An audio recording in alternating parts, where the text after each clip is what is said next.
ಎಲ್ಲರಿಗೂ ದೀಪಾವಳಿ ಹಬ್ಬದ ಶುಭಾಶಯಗಳು ಅಂತ ಹೇಳ್ತಾ, ಈ ದೀಪಾವಳಿಗೆ ತುಂಬಾನೇ ತೆಳುವಾದ ಹಾಗೆ ಸಾಫ್ಟ್ ಆಗಿರುವ ತೊಗರಿಬೇಳೆ ಹೋಳಿಗೆನ ಮಾಡಿ ತೋರಿಸ್ತಾ ಇದ್ದೀನಿ.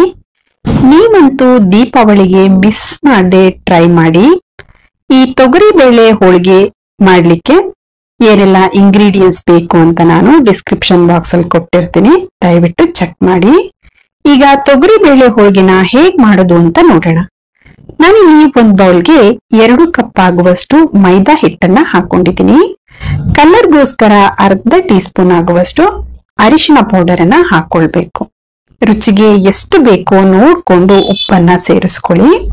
ಹಾಗೆ 2 ಟೇಬಲ್ ಸ್ಪೂನ್ ಆಗುವಷ್ಟು ಆಯಿಲ್ ಅನ್ನ ಹಾಕೊಳ್ಬೇಕು. ಹಾಕಿ ಚೆನ್ನಾಗಿ ಮಿಕ್ಸ್ ಮಾಡ್ಕೊಳ್ಬೇಕು. ನಾವು ಹಾಕಿರುವ ಇಂಗ್ರೀಡಿಯೆಂಟ್ಸ್ ಎಲ್ಲಾ ಕಡೆ ಚೆನ್ನಾಗಿ ಹೊಂದ್ಕೊಳ್ಳೋ ಹಾಗೆ ಕೈಯಿಂದ ಈ ರೀತಿ ಮಿಕ್ಸ್ ಮಾಡ್ಕೊಳ್ಳಿ. ಚೆನ್ನಾಗಿ ಮಿಕ್ಸ್ ಮಾಡಾದ್ಮೇಲೆ ಸ್ವಲ್ಪನೇ ನೀರನ್ನ ಹಾಕಿ ಕಲಸ್ಕೊಳ್ಬೇಕು. ಹೋಳಿಗೆಗೆ ಕಣಕ ತುಂಬಾನೇ ಸಾಫ್ಟ್ ಆಗಿ ಕಲಸ್ಕೊಳ್ಬೇಕು. ಹಿಟ್ಟು ನೀವು ಎಷ್ಟು ಸಾಫ್ಟ್ ಆಗಿ ನಾದಿ ಕಲಸ್ಕೊಳ್ತೀವೋ ಅಷ್ಟು ಚೆನ್ನಾಗಿ ಹೋಳಿಗೆ ಬರುತ್ತೆ. ಹಾಗಾಗಿ ಹೋಳಿಗೆ ತಟ್ಲಿಕ್ಕೂ ಕೂಡ ಈಸಿಯಾಗಿ ಬರುತ್ತೆ. ಹಾಗಾಗಿ ಕಣಕನ ಚೆನ್ನಾಗಿ ನಾದ್ಬಿಟ್ಟು ಕಲಿಸ್ಕೊಳ್ಳಿ. ಚಪಾತಿ ಹಿಟ್ಟಿಗಿಂತ ಸ್ವಲ್ಪ ಸಾಫ್ಟ್ ಆಗಿ ಕಲಿಸ್ಕೊಳ್ಬೇಕು. ಕಲಸಾದ್ಮೇಲೆ 2 ಟೇಬಲ್ ಸ್ಪೂನ್ ಆಯಿಲ್ ಅನ್ನ ಹಾಕಿ ಚೆನ್ನಾಗಿ ನಾದ್ಕೊಳ್ಬೇಕು. ಚೆನ್ನಾಗಿ ನಾದಾದ್ಮೇಲೆ ಇನ್ನೂ 2 ಟೇಬಲ್ ಸ್ಪೂನ್ ಆಯಿಲ್ ಅನ್ನ ಹಾಕಿ ನಾದ್ಕೊಳ್ಳಿ. ನಾದ್ಕೊಂಡಾದ್ಮೇಲೆ ಹಿಟ್ಟನ್ನ ಒಂದು ಪ್ಲೇಟ್ ಅನ್ನ ಕ್ಲೋಸ್ ಮಾಡ್ಬಿಟ್ಟು 4 ರಿಂದ 5 ಅವರ್ ಸೈಡಿಗೆ ಇಡಬೇಕು. ಈಗ ಹೂರ್ಣನ ರೆಡಿ ಮಾಡ್ಕೊಳ್ಳೋಣ. ಒಂದ್ ಬೌಲಿಗೆ 2 ಕಪ್ ಆಗುವಷ್ಟು ತೊಗರಿ ಬೇಳೆನ ಹಾಕೊಂಡಿದೀನಿ. ಸ್ವಲ್ಪ ನೀರನ್ನ ಸೇರಿಸಿ ಚೆನ್ನಾಗಿ 2 ಸಲ ವಾಶ್ ಮಾಡ್ಕೊಳ್ಬೇಕು. ಬೇಳೆನ ವಾಶ್ ಮಾಡ್ಕೊಂಡಾದ್ಮೇಲೆ ಒಂದ್ ಪಾತ್ರೆಗೆ ಅರ್ಧದಷ್ಟು ನೀರನ್ನ ಹಾಕಿ ಲಿಡ್ ಅನ್ನ ಕ್ಲೋಸ್ ಮಾಡಿ ನೀರನ್ನ ಕುದಿ ಬರ್ಲಿಕ್ಕೆ ಬಿಡ್ಬೇಕು. ಚೆನ್ನಾಗಿ ಕುದಿ ಬರೋ ಟೈಮಿಗೆ ಲಿಡ್ ಅನ್ನ ಓಪನ್ ಮಾಡಿ ವಾಶ್ ಮಾಡಿ ಇಟ್ಟಿರೋ ತೊಗರಿ ಬೇಳೆನ ಹಾಕೊಳ್ಬೇಕು. ದಯವಿಟ್ಟು ನಮ್ಮ ಪೇಜ್ ಅನ್ನ ಫಾಲೋ ಮಾಡಿ, ಹಾಗೆ ಸಪೋರ್ಟ್ ಮಾಡಿ. ಅರ್ಧ ಟೀ ಸ್ಪೂನ್ ಆಗುವಷ್ಟು ಅರಿಶಿನ ಪುಡಿ, ಹಾಗೇನೆ 1 ಟೇಬಲ್ ಸ್ಪೂನ್ ಆಯಿಲ್ ಅನ್ನ ಹಾಕೊಳ್ಬೇಕು. ಆಯಿಲ್ ಅನ್ನ ಹಾಕಿ ಚೆನ್ನಾಗಿ ಒಂದ್ಸಲ ಮಿಕ್ಸ್ ಮಾಡಿ ಬೇಳೆನ ಬೇಯಲಿಕ್ಕೆ ಬಿಡ್ಬೇಕು. ಬೇಳೆ ತುಂಬಾ ಬೇಯಬಾರ್ದು.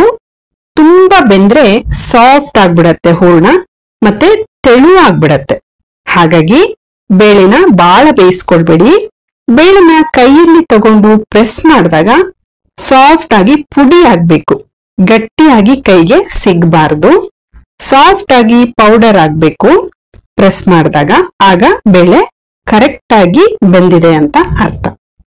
ಬೇಳೆ ಗಟ್ಟಿಯಾಗಿ ಕೈಗೆ ಸಿಕ್ಕರೆ ಹೋಳಿಗೆ ತಟ್ಟುವಾಗ ಹೂರ್ಣ ಹೊರಗಡೆ ಬರುತ್ತೆ, ಮತ್ತೆ ಹೋಳಿಗೆ ಕೂಡ ಚೆನ್ನಾಗಿ ಬರಲ್ಲ.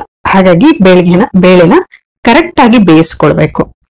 ಬೆಂದಿರೋ ಬೇಳೆನ ಈ ರೀತಿ ಕೈಯಲ್ಲಿ ಪ್ರೆಸ್ ಮಾಡಿ ಚೆಕ್ ಮಾಡ್ಕೊಳ್ಳಿ ಎಷ್ಟು ಸಾಫ್ಟ್ ಆಗಿ ಚೆನ್ನಾಗಿ ಬೆಂದಿದೆ. ಈಗ ಇದನ್ನ ಸೋಸ್ಕೊಳ್ಳೋಣ. ಬೇಳೆನೆ ಬೇರೆ, ಬೇಳೆ ಬೇಯಿಸಿರೋ ನೀರನ್ನೇ ಬೇರೆ ಮಾಡ್ಕೊಳ್ಬೇಕು. ಈ ಬೇಳೆ ಬೇಯಿಸಿರೋ ನೀರಿಂದ ಒಬ್ಬಟ್ಟಿನ ಸಾರನ್ನು ಕೂಡ ಮಾಡ್ಕೊಳ್ಬಹುದು.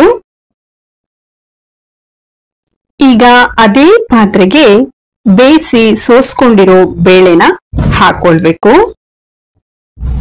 ಬೇಳೆ ತಗೊಂಡಿರೋ ಕಪ್ಪಲ್ಲೇನೆ 1.5 ಕಪ್ ಆಗುವಷ್ಟು ತೆಂಗಿನಕಾಯಿನ ತುರಿದು ಹಾಕೊಳ್ಬೇಕು. ನೀವು ಬೇಕಾದ್ರೆ ಸ್ವಲ್ಪ ಕಮ್ಮಿನೂ ಹಾಕೊಳ್ಬಹುದು. ನಾನಿಲ್ಲಿ 1.5 ಕಪ್ ಆಗುವಷ್ಟು ತೆಂಗಿನ ತುರಿನ ಹಾಕೊಂಡಿದೀನಿ. ತೆಂಗಿನ ತುರಿ ಹಾಕೋದ್ರಿಂದ ಹೋಳಿಗೆಲಿ ಟೇಸ್ಟ್ ತುಂಬಾ ಚೆನ್ನಾಗಿ ಬರುತ್ತೆ. ಹಾಗಾಗಿ ನಾನಿಲ್ಲಿ 2 ಕಪ್ ಆಗುವಷ್ಟು ಬೆಲ್ಲನ ಪುಡಿ ಮಾಡಿ ಸೇರಿಸ್ಕೊಂಡಿದೀನಿ. ನಿಮ್ಗೆ ಸ್ವೀಟ್ ಜಾಸ್ತಿ ಅಥವಾ ಕಮ್ಮಿ ಬೇಕು ಅಂದ್ರೆ ಅಡ್ಜಸ್ಟ್ ಮಾಡಿ ಬೆಲ್ಲನ ಹಾಕೊಳ್ಬಹುದು. ಬೆಲ್ಲನ ಹಾಕಿ ಚೆನ್ನಾಗಿ ಮಿಕ್ಸ್ ಮಾಡ್ಕೊಳ್ಬೇಕು. ಬೆಲ್ಲ ಎಲ್ಲ ಚೆನ್ನಾಗಿ ಕರಗಬೇಕು. ಆ ರೀತಿ ಮಿಕ್ಸ್ ಮಾಡ್ತಾ ಇರಿ. ಇದಕ್ಕೆ ನೀರನ್ನೇನು ಹಾಕಬಾರ್ದು. ಬೆಲ್ಲನೇ ಕರ್ಗಿ ನೀರನ್ನ ಬಿಡತ್ತೆ. ಬೆಲ್ಲ ಕರ್ಗೋವರೆಗೂ ನೀವು ಚೆನ್ನಾಗಿ ಮಿಕ್ಸ್ ಮಾಡ್ತಾ ಇರ್ಬೇಕು. ಬೆಲ್ಲ ಎಲ್ಲ ಫುಲ್ ಕರಗಬೇಕು. ಹೂರ್ಣನ ತುಂಬಾ ಫ್ರೈ ಮಾಡ್ಕೊಳ್ಬಾರ್ದು. ಬೆಲ್ಲ ಕರಗಿದ್ರೆ ಸಾಕು. ಅದಾದ್ಮೇಲೆ ಹೂರ್ಣನ ಜಾಸ್ತಿ ಫ್ರೈ ಮಾಡ್ಕೊಳ್ಬೇಡಿ. ಮಾಡ್ಕೊಂಡ್ರೆ ಏನಾಗುತ್ತೆ ಅಂದ್ರೆ ಆಫ್ ಮಾಡ್ಕೊಂಡಾದ್ಮೇಲೆ ಬೇಳೆ ಬೇಗ ಗಟ್ಟಿ ಆಗ್ಬಿಡತ್ತೆ. ಹಾಗಾಗಿ ಸ್ವಲ್ಪ ನೀರಿನಂಶ ಇದ್ದಂಗೆನೆ ಇದನ್ನ ಆಫ್ ಮಾಡ್ಕೊಳ್ಬೇಕು. ಬೆಲ್ಲ ಎಲ್ಲ ಚೆನ್ನಾಗಿ ಕರಗಿದೆ. ಸ್ವಲ್ಪ ನೀರಿನಂಶ ಹೀಗಿದ್ದಾಗ್ಲೇನೆ ಆಫ್ ಮಾಡಿ 1 ಟೀ ಸ್ಪೂನ್ ಆಗುವಷ್ಟು ಏಲಕ್ಕಿ ಪೌಡರ್ ಅನ್ನ ಫ್ಲೇವರ್ಗೋಸ್ಕರ ಹಾಕೊಂಡಿದೀನಿ. ಏಲಕ್ಕಿ ಪೌಡರ್ನ ಹಾಕೋದ್ರಿಂದ ಹೋಳಿಗೆಲಿ ಒಳ್ಳೆ ಫ್ಲೇವರ್ ಬರುತ್ತೆ. ಅರ್ಧ ಟೀ ಸ್ಪೂನ್ ಒಣಶುಂಠಿ ಪೌಡರ್ ಅನ್ನ ಹಾಕೊಳ್ಬೇಕು. ಹಾಗೇನೆ 1/4 ಟೀ ಸ್ಪೂನ್ ಜಾಯಿಕಾಯಿನ ತುರಿದ್ಬಿಟ್ಟು ಹಾಕೊಂಡಿದೀನಿ. ನಿಮ್ಗೆ ಜಾಯಿಕಾಯಿ ಇಷ್ಟ ಇಲ್ಲ ಅಂದ್ರೆ ಇದನ್ನ ಸ್ಕಿಪ್ ಮಾಡ್ಬೋದು. ಎಲ್ಲದನ್ನು ಹಾಕಿ ಚೆನ್ನಾಗಿ ಮಿಕ್ಸ್ ಮಾಡ್ಕೊಳ್ಬೇಕು. ಎಲ್ಲ ಕಡೆ ಮಿಕ್ಸ್ ಆಗೋ ರೀತಿ ಮಿಕ್ಸ್ ಮಾಡಿ ನಂತರ ಬೇಳೆನ ಫುಲ್ ತಣ್ಣಗಾಗ್ಲಿಕ್ಕೆ ಬಿಡ್ಬೇಕು. ದಯವಿಟ್ಟು ನಮ್ಮ ಪೇಜ್ ಅನ್ನ ಫಾಲೋ ಮಾಡಿ, ಹಾಗೇನೆ ಸಪೋರ್ಟ್ ಮಾಡಿ. ಬೇಳೆ ಫುಲ್ ತಣ್ಣಗಾದ್ಮೇಲೆ ಒಂದು ಮಿಕ್ಸಿ ಜಾರಿಗೆ ಹಾಕಿ ಸ್ವಲ್ಪ ಕೂಡ ಬೇಳೆ ಉಳಿದೇ ಇರೋ ಹಾಗೆ ನೈಸ್ ಆಗಿ ಮಿಕ್ಸಿ ಮಾಡ್ಕೊಳ್ಬೇಕು. ಮಿಕ್ಸಿ ಮಾಡ್ಕೊಂಡಿರೋ ಹೂರ್ಣನ ಒಂದು ಬೌಲಿಗೆ ಹಾಕೊಳ್ಬೇಕು. ನೀವು ಮಿಕ್ಸಿ ಮಾಡುವಾಗ ಒಂದೇ ಸರಿ ಮಿಕ್ಸಿ ಮಾಡ್ಕೊಳ್ಬೇಡಿ, ಸ್ವಲ್ಪ ಸ್ವಲ್ಪನೇ ಹಾಕಿ ಮಿಕ್ಸಿ ಮಾಡ್ಕೊಳ್ಳಿ. ಫುಲ್ ನೈಸ್ ಆಗಿ ಮಿಕ್ಸಿ ಮಾಡ್ಕೊಳ್ಳಿ. ಈಗ ಹೂರ್ಣ ಮತ್ತೆ ಕಣಕ ಎರಡು ಕೂಡ ರೆಡಿ ಆಗಿದೆ. ಹೋಳಿಗೆನ ತಟ್ಕೊಳ್ಳೋಣ. ಹೂರ್ಣ ತುಂಬಾ ಸಾಫ್ಟ್ ಆಗಿ ಬಂದಿದೆ. ಸ್ವಲ್ಪ ಕಣಕನ ತಗೊಂಡು ಉಂಡೆ ರೀತಿ ಮಾಡಿ ಕೈಗೆ ಆಯಿಲ್ ಅನ್ನ ಹಚ್ಕೊಂಡು ಪ್ರೆಸ್ ಮಾಡ್ಕೊಳ್ಬೇಕು.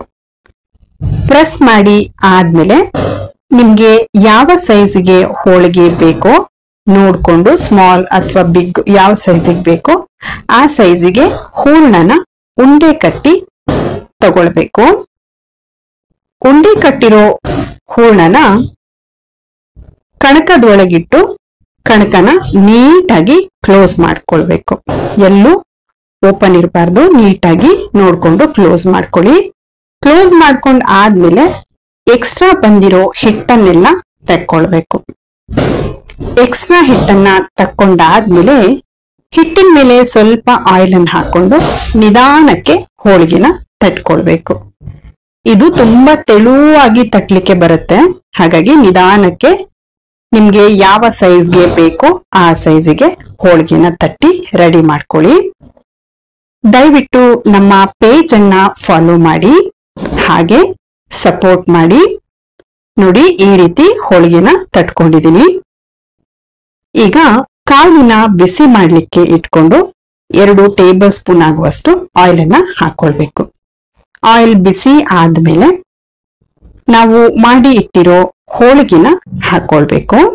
ಹೋಳಿಗೆನ ಹಾಕಿ ಅದ್ರ ಮೇಲೆ 1 ಟೇಬಲ್ ಸ್ಪೂನ್ ಆಯಿಲ್ ಅನ್ನ ಹಾಕೊಳ್ಬೇಕು. ಹಾಕಿ ಗ್ಯಾಸ್ ಅನ್ನ ಮೀಡಿಯಂ ಫ್ಲೇಮ್ ಅಲ್ಲೇ ಇಟ್ಟು ಹೋಳಿಗೆನ ಬೇಯಿಸ್ಕೊಳ್ಬೇಕು. ಯಾರೆಲ್ಲ ಸಬ್ಸ್ಕ್ರೈಬ್ ಮಾಡದೆ ವಿಡಿಯೋನ ನೋಡ್ತಾ ಇದ್ದೀರಾ, ದಯವಿಟ್ಟು ಸಬ್ಸ್ಕ್ರೈಬ್ ಮಾಡಿ. ಹಾಗೆ ಪಕ್ಕದಲ್ಲಿ ಬರುವ ಬೆಲ್ ಬಟನ್ ಅನ್ನ ಪ್ರೆಸ್ ಮಾಡಿ. ನಾವು ಅಪ್ಲೋಡ್ ಮಾಡುವ ಹೊಸ ವಿಡಿಯೋಗಳು ನಿಮ್ಗೆ ನೋಟಿಫಿಕೇಶನ್ ಅಲ್ಲಿ ಬರುತ್ತೆ. ತಿರ್ಸಿ ಹಾಕೊಂಡು ಚೆನ್ನಾಗಿ ಹೋಳಿಗೆನ ಬೇಯಿಸ್ಕೊಳ್ಬೇಕು. ಬೇಯಿಸ್ಕೊಂಡ್ರೆ ರುಚಿಕರವಾದ ಬಾಯಲ್ಲಿ ಇಟ್ರೆ ಕರಗುವಂತಹ ತೊಗರಿ ಬೇಳೆ ಹೋಳಿಗೆ ರೆಡಿ ಆಗತ್ತೆ. ನೀವು ಕೂಡ ಮನೆಯಲ್ಲಿ ಟ್ರೈ ಮಾಡಿ. ವಿಡಿಯೋ ಇಷ್ಟ ಆದ್ರೆ ಲೈಕ್ ಮಾಡಿ, ನಿಮ್ಮ ಫ್ಯಾಮಿಲಿ ಮತ್ತೆ ಫ್ರೆಂಡ್ಸ್ ಜೊತೆಲಿ ಶೇರ್ ಮಾಡಿ. Thank you for watching.